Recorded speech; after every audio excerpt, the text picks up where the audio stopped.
महाराज जी की साप्ताहिक कथा संस्करण में आप सभी भक्तजनों का हार्दिक स्वागत है।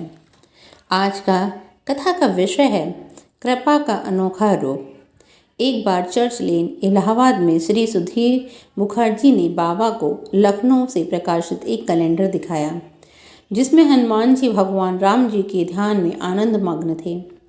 उसे देखकर महाराज बोले, हनुमान जी मगन हैं और हम भी मगन हैं। फिर कहने लगे, कल इसको मढ़वा कर पास की अलमारी में रख देना। मैं बाबा को दूसरे दिन सुंदरकांड और हनुमान चालीसा के पाठ से उस छवि की वहाँ स्थापना का सुझाव दिया। उन्होंने मेरी प्रार्थना स्वीकार कर ली और यह कार्य मेरे ऊपर छोड़ते हुए आदेश दिया कि मैं इस कार्य की सूचना किसी को न दूं। आपने स्वयं उस दिन बृहद भंडारे का आयोजन किया। यद्यपि इसका विचार नहीं था, पर फिर समझ में भी नहीं आया कि कहाँ से इतने लोग इस शुभ कार्य में एकत्रित होंगे। भंडारा अर्धरात्रि तक चलता ही रहा। अवश्य इस लीला उनकी प्रेरणा शक्ति की रही होगी। इस भंडारे के बाद मैंने मन में अभिलाषा हुई कि अपनी उपासना हेतु मुझे भी वैसा ही कैलेंडर प्राप्त करना चाहिए। मैंने इसके लिए इलाहाबाद में बहुत कोशिश की और एक बार जब मैं लखनऊ अपने घर गया हुआ था, वहाँ भी इसके लिए प्रयत्नशील ही रहा, पर कहीं भी सफलता न मिली।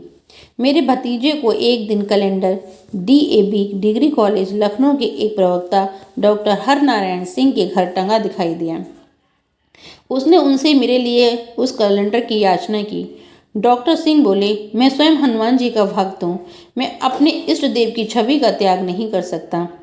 मेरे भतीजे ने इस वृत्तांत घर आकर मुझे सुनाया। उस समय जब डॉक्टर सिंह निद्रा में वशीभूत होकर उनके स्वप्न में हनुमान जी प्रकट हुए और उन्होंने आदेश दिया कि उसकी छवि को वह प्रातःकाल ही मुझे सौंप दें, और साथ में ये भी कहा कि मेरे द्वारा पूजा का जो फल होगा वह उन्हें प्राप्त होगा। दूसरे दिन सवेरे मैं बाहरी कमरे में समाचार पत्र पढ़ रहा था। सिंह साहब ने आकर स्वतः अपना परिचय देते हुए अपने रात्रि के स्वप्न से मुझे अवगत कराया और कैलेंडर मेरे हाथ में रख दिया। मैं समझ गया कि मेरी बेचैनी बाबा जी से छुपी नहीं थी और सिंह साहब को हनुमान जी के रूप में दर्शन देने वाले वे स्वयं ही थे।